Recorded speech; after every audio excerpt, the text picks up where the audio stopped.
I'm going to try to talk about, but talk about is not the right word, because you can't really talk about it, you can only try to intimate, to express something. I think we all had a wonderful morning, and I felt at the end that what I had to say was very general. But I did ask Eric over lunch, when we were being so generously wined and dined by the guild, one thing. I said, look, Eric, on the times when being in that community of yours that you felt you were really going mad, because I, and at least two people here worked in the community with me, there certainly were times when I felt I was literally going mad. And how Eric manages the space, we really ought to have had Eric all day, because he'd said some very interesting things which we might talk about later on. I'm just trying to undo his shirt at the moment. Now, I do have a tendency when I'm saying all the important things to mutter and drop my voice, so I'm relying on you, Colin, to let me know. Many years ago, very many years ago, I sat for long hours with Jane, an attractive girl of 17, while she was shooting heroin. As I revive the memory, it becomes present to me here and now. I feel in my heart that I'm taking part in a religious rite. The elaborate preparation of the syringe, the careful opening of the phial emptied to the very last drop, the solemn choice of a vein. Jane performs all these actions with scrupulous care, in accordance with the canons of her junkie culture. She uses the correct words in a language that, as yet, I can only dimly understand in those days. Then there's a moment. It's a scaring moment, as she draws up the blood into the syringe and gazes at it as if in awe.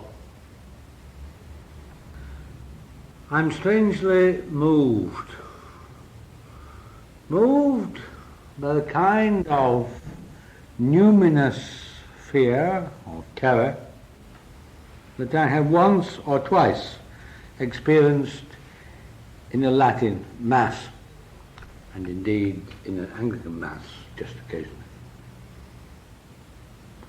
June also presents to me vividly her vivid feeling of how for her that the ceremony is only most powerful when performed and shared with other junkies who have an intense loyalty to each other. Now, I'm going back many years, and the word junkie might be out of fashion now, but as you asked me to speak, Mr. Chairman, that was the moment I went back to. I was not writing about addiction, but I was writing about the black hole. Well, as I sit with Jane, and I'm still sitting there, and it was on a cricket field. Some of you know what that would mean to me. It was the cricket field at the Bethlehem Royal Hospital, a beautiful ground, actually, and I ought to have been playing. But we sat there while she was shooting up the heroin. But as I sit there with her, I want to imaginatively feel into Jane's world. Up to a point, and it is always, for all of us, only up to a point, I feel that I can understand. After that, I switch back to the past, the tense. What happened was that as I continued my efforts to be with Jane, I was forced to face the darkness in myself. Then I ceased to understand. I sensed an abyss that was beyond myself. A void that seems to lie at the heart of our existence. I didn't help Jane. I have failed to help almost every drug addict I have attempted to treat by psychotherapy or analysis. By help, I'm here referring to freedom from drugs. I can only hope that something of importance, and perhaps of great importance, happened in some of these accepting and caring relationships. Let me make it clear. I am not an expert on drug addiction, and I know virtually nothing about the present drug-taking scene. I only agreed to speak at the meeting when you, Mr. Chairman, gave me permission to widen the word and to use it in a broad sense. But I was very angry with you this morning, Mr. Chairman, because you have done what I did, was to look up the shorter Oxford English Dictionary and to put the emphasis on 2 points. I think you missed the first point, which was the association of the word addiction with Roman law. Did you mention that? I think not. First of all, Roman law, which has got to do with being delivered over by constraint, by being compelled. That's the first association of the word. And the other one was the one that you mentioned, and which fascinated me, its association with the word devoted. A devotion. So I shall use the word addiction to mean the devotion to a compulsive activity which is ultimately damaging. I can't do with that. It'll become clearer at the end of my talk, talking about separation anxiety.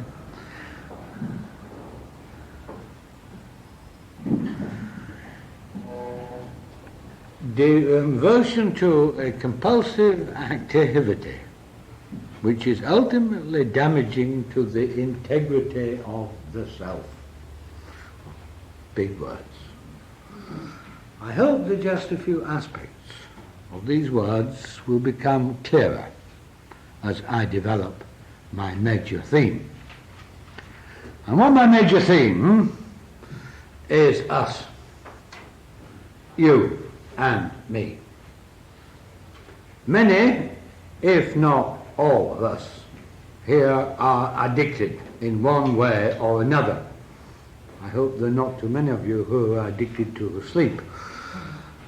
We're addicted in one way or another to food, or to tranquilizers and sleeping pills, to images on a television screen, to erudite scholarship, to committee activities, to dependence on friends, spouses, or analysts, to recording our dreams of a dangerous addiction, and to religions such as Christianity, in quotes, and golf. And we all get withdrawal symptoms when these addictions cease. I'm not going to say much about withdrawal symptoms in my actual talk. We can perhaps speak about those afterwards. Well, this is a very mixed bag. And special sorts of addiction require specialized treatment. I'm concerned with what I regard as being a common factor. That is how by addictions we avoid the void. The basic terror of non-existence, of not being, or as I call it, for a particular reason which I'll go into later, no being. Before I come back to Jane, I shall develop a central metaphor. It's the metaphor of the black hole in relation to loneliness, loss, and love, with the passing mention of religion. Some of you here, I'm sorry to say, have heard everything I've got to say, and perhaps many times.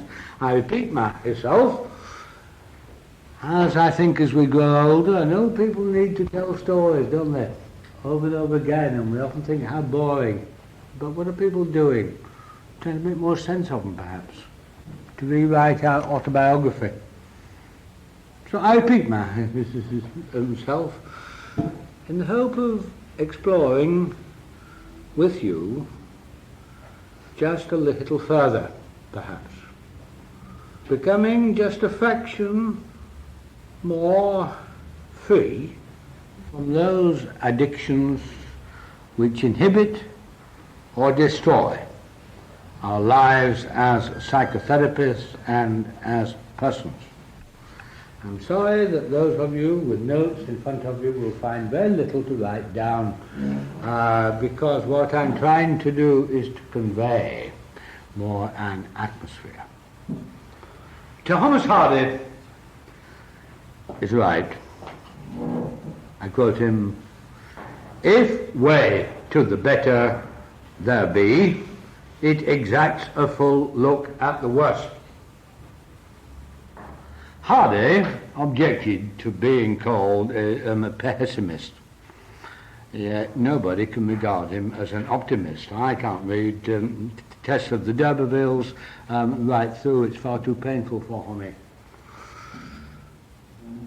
He claimed to be a meliorist. And maybe that's not a bad word for a psychotherapist. We can't cure anyone. We can only hope to ameliorate. To help a few people to bear the pain of living and to experience a few often unexpected glimpses of joy. I believe that Jane had some moments of joy. I hope so. Yet Hardy was surely much too optimistic when he talked about taking a full look. I don't think we can bear, really, to look at the worst. I think we need our defences.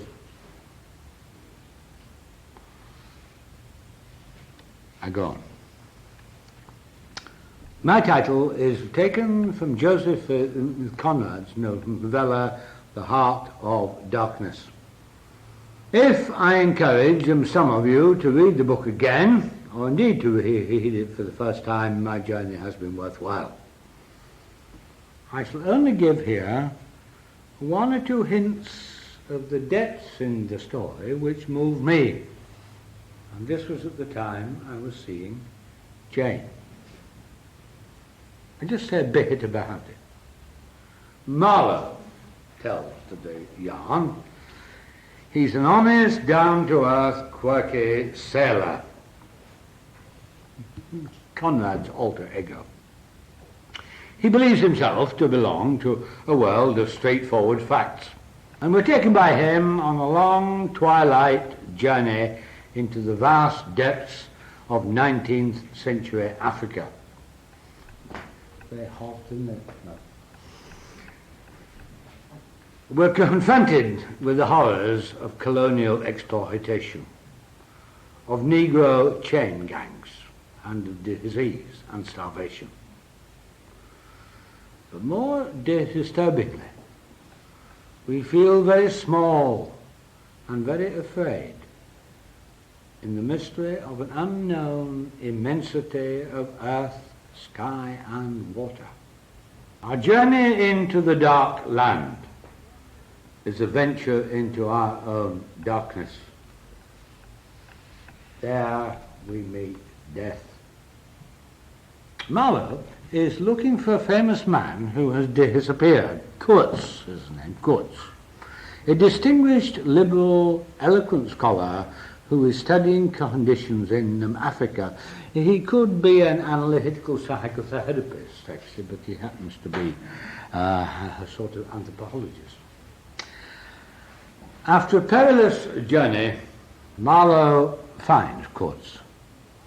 Finds that he has accumulated masses of precious ivory, has made himself a god for the natives, and has become caught up in some strange, abominable rites.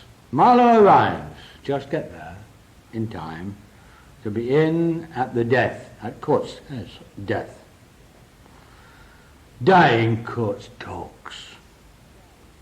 He talks on and on. All about his grandiose humanitarian plans. I presume something in that tone of voice. Yet at the same time, he is under, I quote, the heavy, mute spell of the wilderness. Marlowe, the sailor, sees that Kurtz, this clever man, is a sham. Oh yes, he's a favourite writer, he's a famous writer, he's a charismatic orator, a distinguished musician, yet he's contemptibly childish. In his blunt and yet not unimaginative way, Marlowe sees all this. He sees it very clearly. And yet he maintains that Kurtz is a very remarkable man. This borderline personality is a very remarkable man. Kurtz dies. His final cry, his final statement is the horror. The horror. Marlowe puts out the candle. In the dark, we hear a black boy's idle comment, "Mr. Kurtz, he dead." Marlowe, in the impenetrable gloom, reflects upon the greyness of life and death. I quote him, "The most you can hope for is some knowledge of yourself. That comes too late. A crop of unextinguishable regrets." Yet he feels that Kurtz has somehow achieved a moral victory. In his cry, the horror, he's had the courage to say something, to make a statement about life and about death. Marlowe doesn't approve of Kurtz, but he finds that in face of death, he himself has nothing to say. So that's why he maintains that the addicted borderline personality Kurtz was a remarkable man. He could look into the heart of darkness. In listening again and again to Jane and others who died by overt or covert suicide,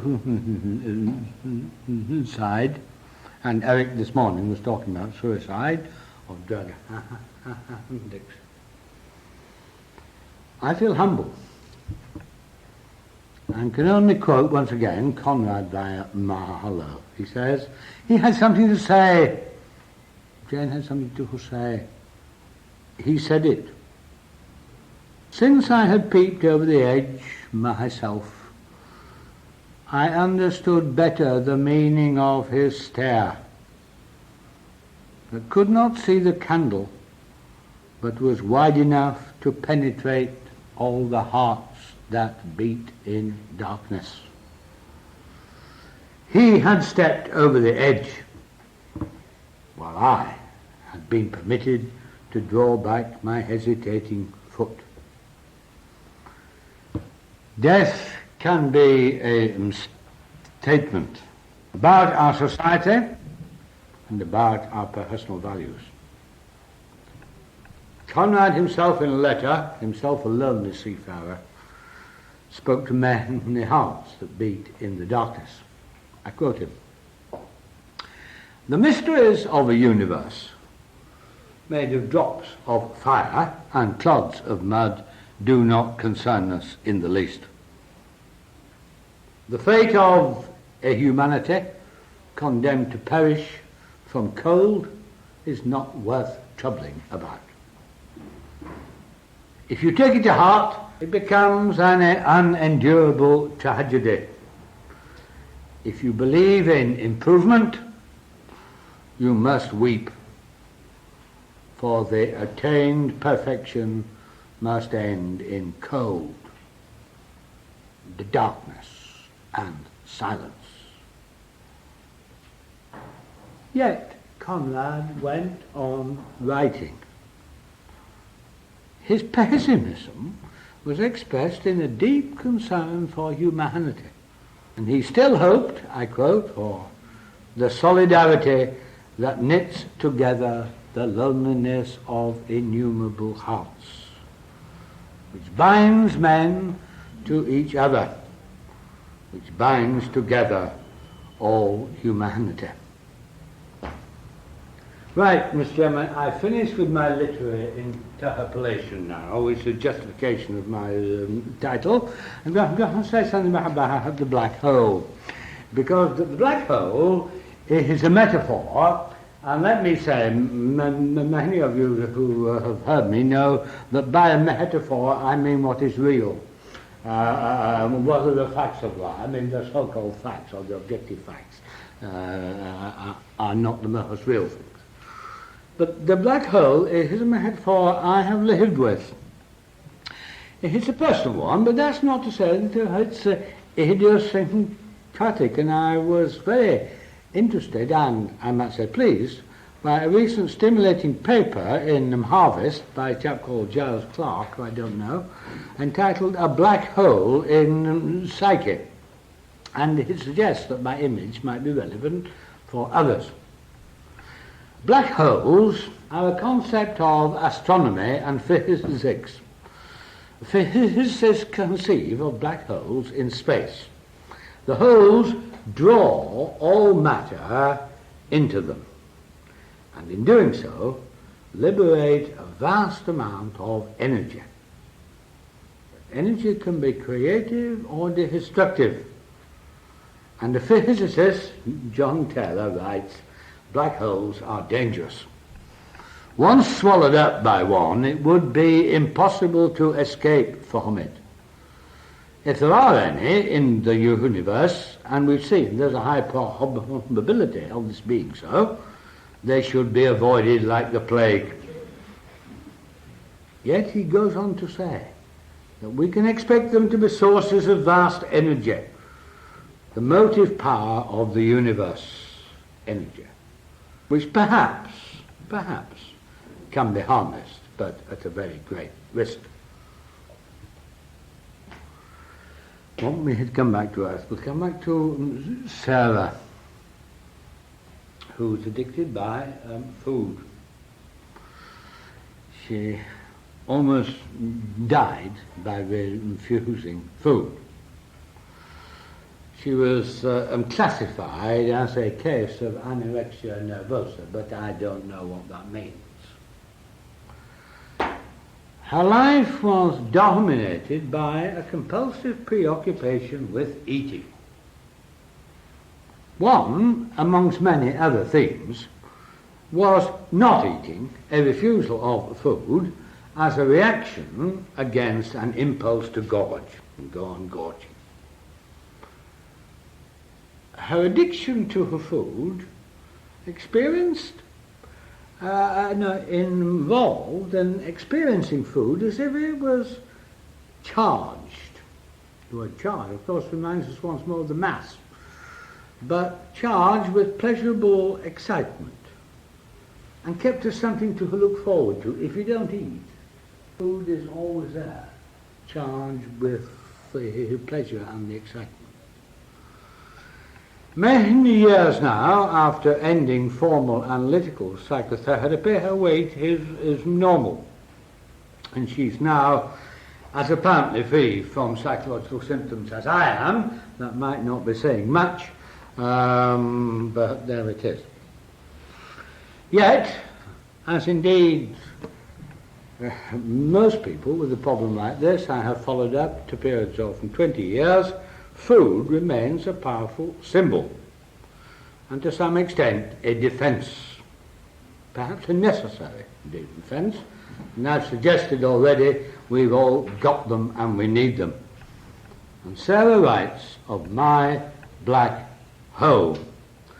Now, I'm not sure, and I haven't checked out whether she got the metaphor from me or from elsewhere, but I want to quote her and see how near it might be to our experience. It's very near to mine.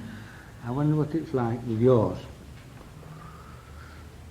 First, she says, away from the edge, that is a good distance away, I think the whole, my head, distance to a penny, and I steer my life around it with my food and exercise wheel. That is, if she goes on thinking about food and taking lots of exercise, you can get round the whole. It's the addiction.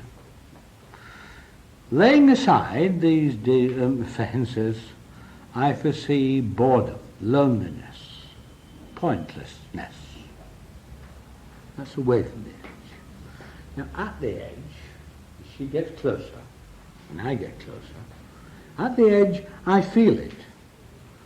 Anxiously dig in toes against the drag.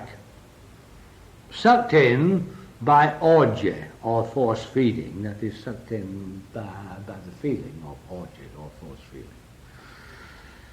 If I lose control now, control of my appetite, or my own control to another, I'm in, swallowed up, disorientated, depressed, laid waste, in bits. Entombed, the darkness closes over my head, closes against the future. Still, silent, lifeless. I lie there in eternity. I know now I'll come to life again, shaken and shocked, but it feels like death. By charging food with sort of pleasure and excitement, which I can control, I suppose up to a point, I keep something constantly to look forward to. And I keep bodily darkness constantly at bay, but not wholly committed to the present, insulated against small anxieties, failures, disappointments, humiliations, protected against nothingness, no being. But the price is guilt. I know that I am being less than honest and real, and are we not all being less than honest and real? But I avoid experiencing the whole and things in it which I do not want to know about nor let anyone else see. Then the beautiful ending, she writes, so don't offer me a biscuit lightly.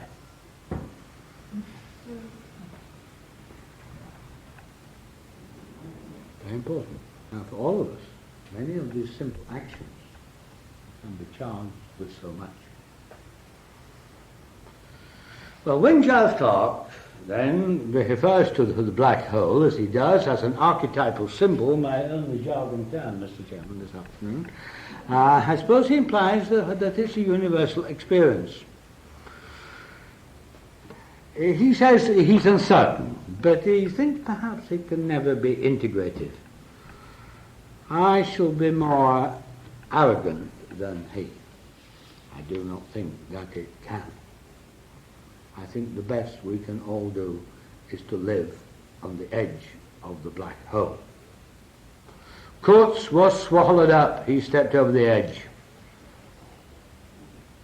All I can hope for is, like Marlowe, to take a peep and then draw back my hesitating foot. Jane, other drug addicts and addicts of various sorts, have kept me, at least, I can't put that black hole out of mind. It's there somewhere. So how do we live on the edge of it? I'm sorry, this talk's sounding like a bloody sermon, which I don't really want to preach a sermon, but I'm saying some things which you did phone me up to see on the final chapter of my book, and now I'm saying things I feel to be very important. No, never mind. All we do is to live on the edge of it. How do we do it? Only, I think, with the help of personal love and some kind of religion. So I shall say a few halting words, and they are halting words, about love and religion. Love is a growing word. From infancy we grow into its meaning. In the reciprocal to and fro of the relationship or conversation, I like that word, or dialogue with the mother, the infant emerges from a world in which there's no distinction between me, what I am, and not me. And the child only slowly comes to recognize an identity, to gain a sense of I, separate from the mother. There is a space between. I wonder with Eric this morning, I asked him over lunch, how does he keep space in that community of his? But how important it is for the baby and how important for us when you're working with our clients one-to-one or in a community. In a marriage too. It's even more difficult, I think. But maybe I'm a special case there. So with the space between, there develops a state of what I call aloneness hyphen togetherness. Sorry, I must be very bored of the phrase. Seems important. The hyphen is important. I can only be alone. I can only be alone, live on the edge of that black hole insofar as I can be together with you. I can only be together with you insofar as I can be alone. There's the hyphen. Aloneness hyphen togetherness. And love seems to me to be the experience of and commitment to a growing process, a never-ending creation of the state of aloneness is togetherness. I distinguish being alone from lonely isolation. Distinguish being together from being a sort of fused mass. We are alone and together. The word alone carries overtones and undertones of all one. Alone, all one. And I catch a glimpse, perhaps, of what it means to say, I am myself. A transient vision, perhaps, of a distinct I in togetherness with another, with all others, and perhaps with all nature. As a human being, I have a need for a stable continuity of bonds with significant persons, which starts with the mum. But also I have a need for a state of being alone with my middle, with myself. But in the growth of love, there's fear, and I distinguish very arbitrarily, two closely related states of what I'll call anxiety. First, basic anxiety, or existential anxiety, and two, separation anxiety. The basic anxiety, as I said with the baby, maybe the sense of I am, comes and goes, and is perhaps at first transient, evanescent. It seems to come, then it is lost. And the loss is experienced as no being. I call it no being rather than not being, because it's almost as if you can experience a state of no being. Well, if it's not being, you can't experience it all, can you? So it's only a matter of sort of metaphors, but I like no being. So the terror of ceasing to be persists throughout life, is in all of us now. So that's what I call basic anxiety of the heart of darkness. It can only be lived with the relationship of at least one other person. And the fear of losing a significant other is separation anxiety. So I'm afraid of you going away, because if you go away, I'm going to lose me. The distinction is arbitrary. But we need people who are reliably there, who can be with us. We need basic trust. And I said to Eric after his lecture this morning what nonsense he was talking when he said he didn't know counselling. Now, what the hell counselling is about, unless it is being with people, I do not know. And he seems to me to be a counsellor of an outstanding sort. Okay. Maybe we need to do other things. Maybe we need to explain, to interpret, and so on. But we need people who are reliably there. And maybe with Jane, although she went on being a drug addict, a heroin addict, and died,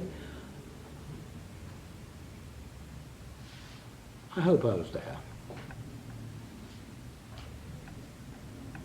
But if we're threatened by abandonment, by the sudden and unpredictable loss of contact with the human body, I stress the word body, then we're constantly faced with the horror of no being. Nobody is there. Nobody is there.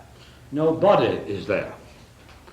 The heroin syringe, the bottle of scotch, the important committee meeting, maybe the guild lecture at which you are going to spout about Joseph Conrad, they're there. They're not going to disappear unpredictably. They're not going to leave us without warning. And for a time, if only for a time, the inner whiskey warmth, the morphia dream comfort, and the charismatic success can light up our night black with it. There's no personal relationship, no reciprocity with the whiskey bottle, no dialogue. Well, Jane never felt that her very conscientious, able mother was ever reliably there. She looked for mutuality of love in her junkie group and to some extent found it. And I want to stress that she did find something valuable. It's your question you're going to answer. Until the loyalty broke up as the craving increased and the man out. Now, when I opened, I told the story about Jane as a religious rite. No doubt some of you thought of the Black Mass, but I'm not so sure about black. Perhaps if we're to help drug users, we must respect their addiction as a genuine search for religion, a search for a love that enables us to live on the edge of the black hole. In the depths of loneliness, we are inarticulate. There are no words. I have no sense of contact with another person who can confer that I am me. There is frozen isolation, empty silence, a being neither dead nor alive. Now here is the basic problem of all psychotherapy and of religion. Bob Hobson has said it.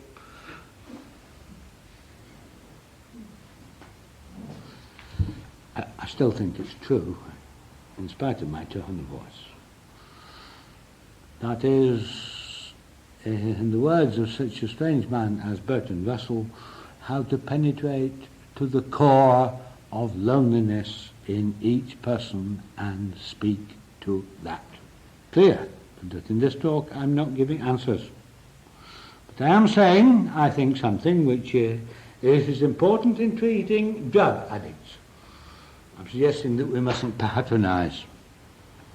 In meeting Jane and others like her, we need to rest in, and speak out of our own loneliness as we stand at the edge of the black hole.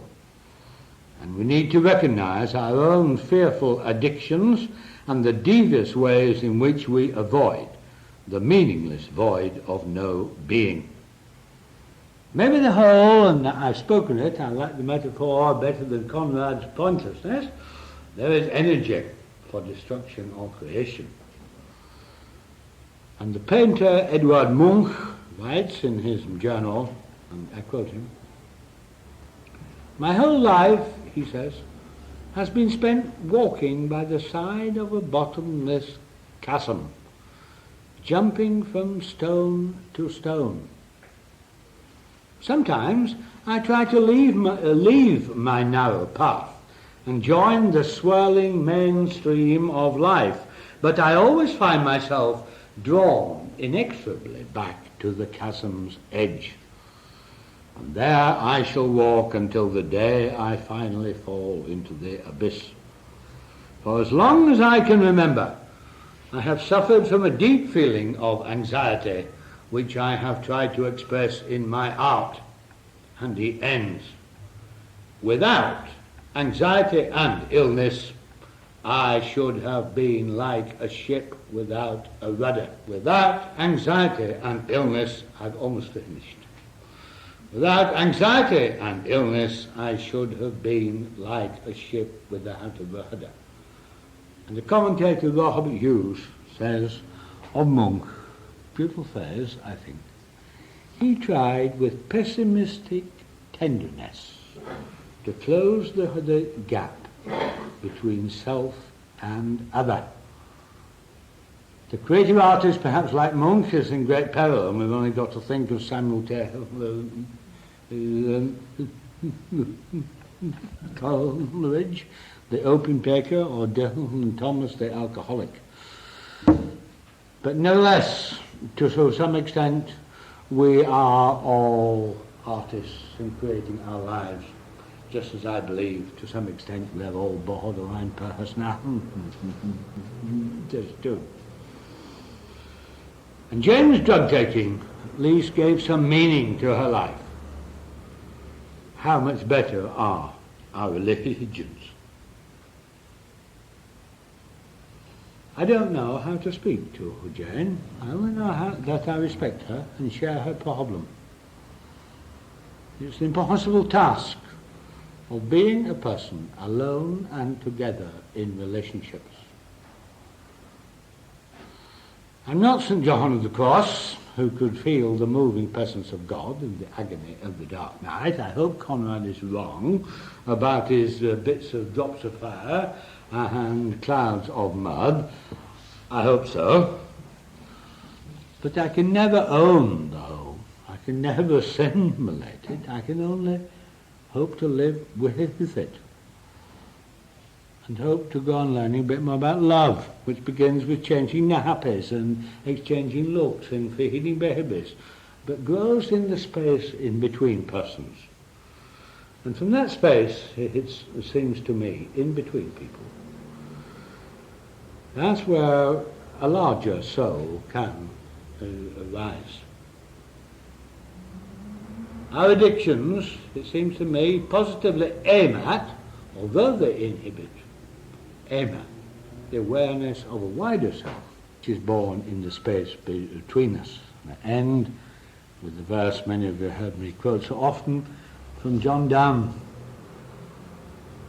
I shall quote it twice, because for those of you who haven't heard it, it's not easy, but it is very easy when you understand it.